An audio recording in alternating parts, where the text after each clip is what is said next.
Welcome to the Pool Podcast. This is our official first episode. We're very excited to be here. We kind of have an idea of what we're doing, right, Chris? The idea we've got, the rest we'll see. How we always do it. We wing it and it ends up working out even better. It's all about baby steps. Baby steps. We'll start with that. My name is Elizabeth. I take care of the operational part of the pool. I have with me a very special person, near and dear to my heart, who also happens to be the CEO of the pool.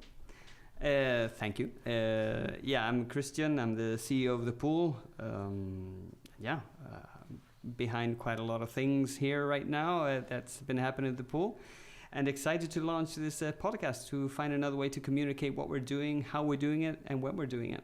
A lot of our members have been telling us, for as beautiful as the space is, a lot of them didn't really know it was here until they walked in and saw the facilities we offered. So now that we've kind of had our firm fitting after the first year, I think it's time, and like you said, it's time to start branching out a little bit into all the avenues that we should have been looking into from the beginning. But smooth but small baby steps make the road nice and successful. Exactly. I mean, as you said, the way we've been doing things from the beginning, I think there's actually a benefit in the fact of not have everything set up from the beginning. Mm-hmm.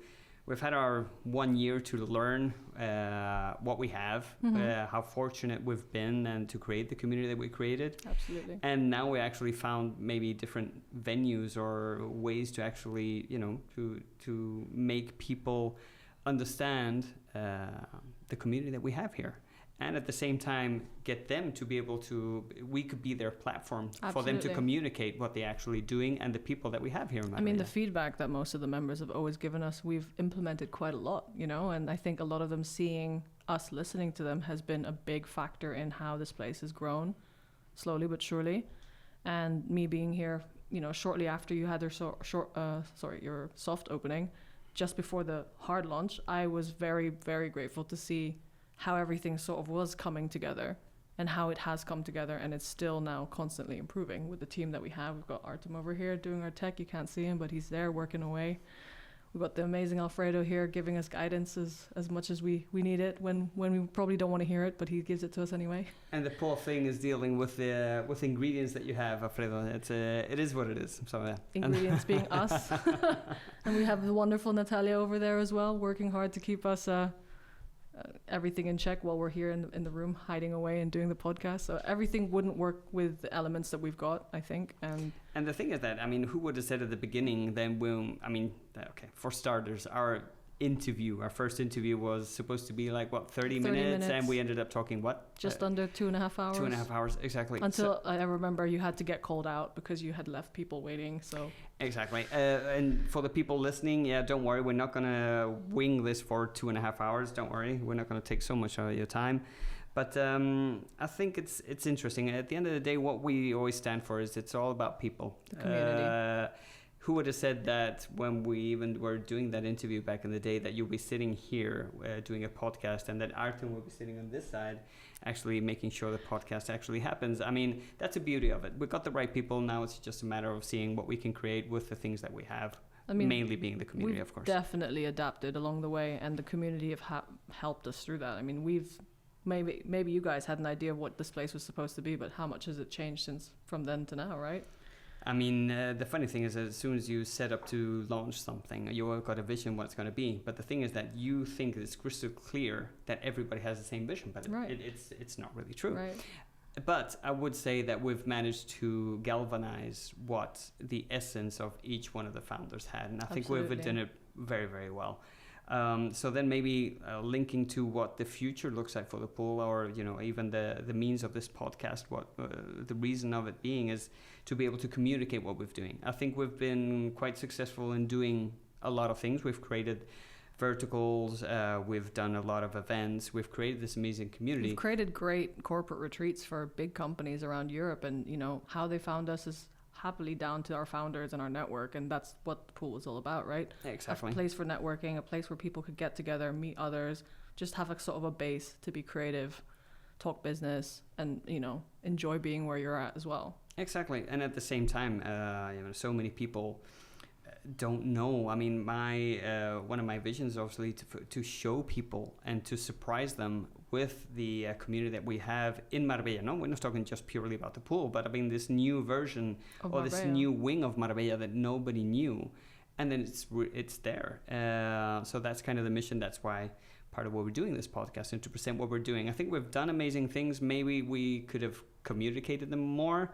And that's what we're doing right now. This is what we're doing. I mean, following up on that, one thing sticks by me with the interview we had last year. You told me that this place is not just a place for people to come and work. It's going to be a place that happily will improve and impact the economy around us and the surrounding area, which is Marbella, Malaga, and Andalusia. The verticals that you've managed to put together, the ag tech and the blockchain, I mean, that impact it's had on Marbella already is quite big.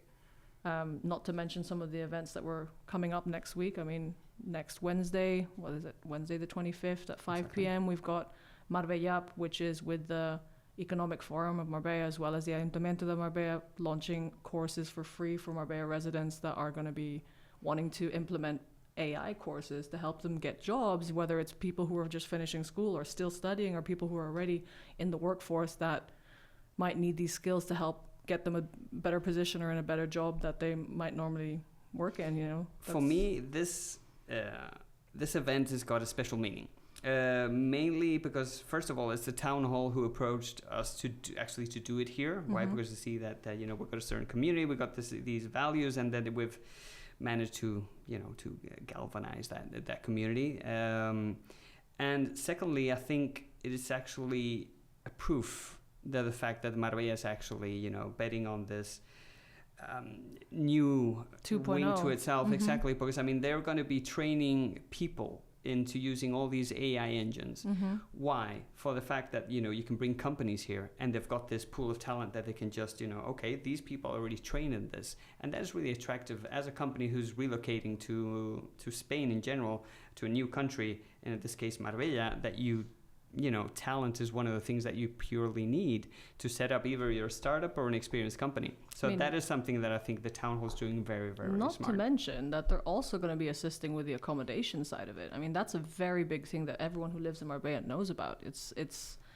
a hard thing to find a rental, quite quickly in a short amount of time. And if we have this collaboration with the town hall of Marbella that are happily going to offer us X amount of apartments that could benefit a big company coming down from Europe, that it's just kind of goes hand in hand that they're bringing this on board as well as offering it to us. And that was kind of funny because obviously now we've had this 1 year, we've got feedback from companies who relocate here, and it's always the same thing. It's okay. I'm struggling to find accommodation for my entire team. Mm-hmm. So it's great to see that the town hall has a plan for that. Absolutely. It's got a vision. It's got a short-term solution, but it's going to be a great long-term solution. Just to have the accessibility and the collaboration working forward with them will be amazing. And I think again, us being based in Marbella and having such a good relation with the Ayuntamiento, it's really good. It's a for us we're on the right foot, right? We're starting on the right foot, going the right direction. So and it feels nice to see that the town hall and ourselves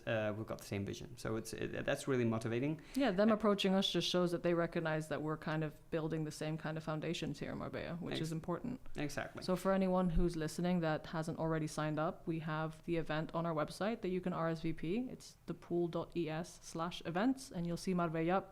Make sure to RSVP to secure your spot. 25th of September, starting at 5 p.m. Yeah. Then we've got Future of Commerce. The very next day, Thursday, 26th. Exactly. And this event is going to be going on for 2 days. The beauty of this event is that we're gathering top players from... huge names. Exactly. CEOs, huge names. Founders. Exactly. All in the commerce region of the Nordic Scandinavian region, right? Exactly. Very, very much focused on retail. But then obviously this year they've opened up a little bit more, and it's really, really interesting. Both for panels, we've got people from Stripe, we've got people from Google, we've got amazing company, Klarna, Qliro. We've got amazing companies coming over to share their experience. So I think this is moving like in the new trend of the world, how we do business and how we... It's all about collaboration. So the idea is putting everybody together in obviously the part that's going to be more panels, etc., is here at the pool. Mm-hmm. But then they got an entire program going on. 3-day event, right? Exactly. So they got their lunches and then dinners. So you really create that bond with them. So And this is the second time they're doing it. Last year, it was a great success, and now they're doing it for the second year in a row, which is proof that it works. And the fact that the pool gets to be part of both the launch and the second year now, it's great for us because we're very happy to host these kinds of events, right? And have these kinds of names find a place in Marbella that they realize, oh, there's a place here that I can bring my company down. I can do a corporate retreat. I can take a meeting room here for 4 or 5 days, and they're going to maybe potentially help me on a long-term solution. If I move half of my team down, they have this collaboration with the town hall. Like, all of these things are slowly but surely coming together that if we'd talked about this a year ago after the first Future of Commerce event, we'd never be able to say, we can do this, we can do that. And like I said, watching this place grow in a year has been such a privilege to see. It kind of gives, with that confidence, knowing that you've already done it, gives you a complete different approach to the knowing that you can do bigger, better, and more. I think that will cover the events that we have for September. Yeah. Maybe the ones for October more. We can discuss absolutely another time. We've got more interesting things coming, but you'll have to tune into the next podcast to see which one that is and if you can participate and get your spot. Exactly. But who have we got today? We've got some interesting people that we managed to secure somewhat last minute. As we normally do things. But I mean, the entire idea of the podcast is actually maybe threefold. I think obviously the general idea is to communicate what we're doing. So obviously we've covered the part of the events, and that's something that we want to do on a more regular basis, just to get people involved so they know what's happening. Yeah. Then the second part is obviously to introduce people to what's happening at the pool and what's new. And that today, actually, in order to dig into that topic, we're going to bring in two people that are involved in the verticals. They are the delegates for the AgTech and climate vertical and for the blockchain vertical. The verticals is actually something that's been my obsession, kind of my baby project that I've been working on. I think it's just such an interesting and productive way to have this community to actually put them into sectors where they can actually, once again, collaborate, contribute, come up with ideas, create events, etc. And I give them the platform to do so. Yeah. We give them the venue, we give them a community, and we give them tools and some assistance to actually do it. So today we're going to be meeting for the AgTech and climate vertical. We're going to be meeting Elin Bergman. Circular economy queen. Exactly.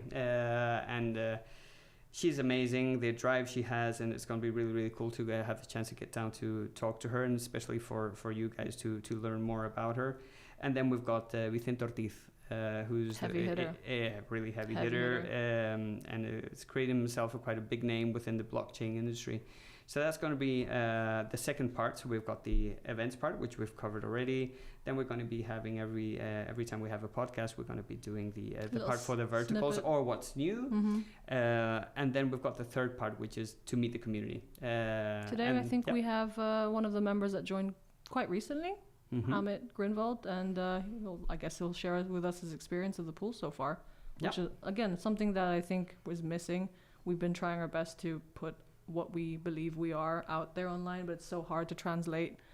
And I think the podcast is probably the best way to get people to know you, to know me, to know the team, to know all of our members, and just to get a feel for what this place is. And especially to know what to expect. Yeah. So I think it works two ways. First of all, it gets the possibility of people who are not here to know what we're doing, and which, I mean, in all fairness, I believe a lot of it is actually really interesting and applicable to the community. Yeah. And then number two is actually for the people that are here to have a platform to expose themselves a little bit to, just stay informed, keep up to date. I mean, we, like I said, one thing we've been priding ourselves is we don't like to overload people with information. So I think if we put it in one place where they can kind of get a summary of, like you said, what's new at the pool, the events,